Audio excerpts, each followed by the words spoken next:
Kompasin. Okay mga ka-TH. Ito si Henry Rojas, oh. Original. Original. Duplicate. Original and duplicate. Ito yung century na puno ng mangga. Tapos dito daw nakalagay yung dating kotse ng pagong. Ay, ng pagong ng hapon.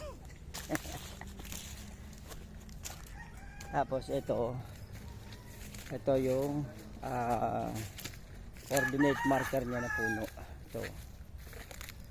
Ito matagal na rin itong sinukat na ganyan.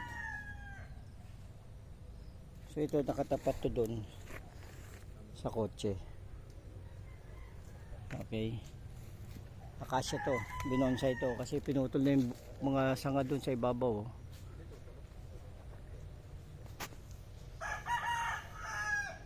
Tingnan niyo yung pagkakayari, oh. Yung sanga na to, yung sanga na nag-ekis, pinag-ekis, oh, ayun, oh. Ayun, yung sanga, oh, pinag-ekis.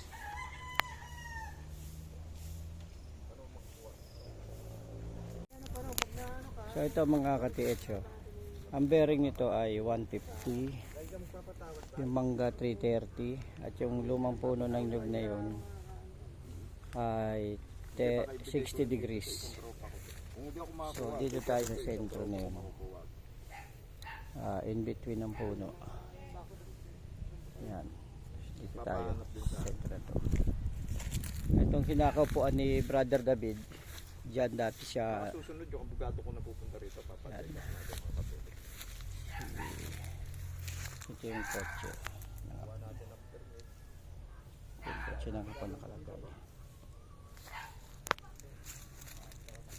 So malawak tong area na to. Ilang square meter to, bro?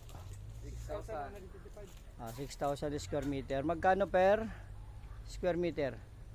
Ang ano nga namin ni Busing ngayon, pwede na sa 3,000. Pero 3,500 ang presyo ko niyan.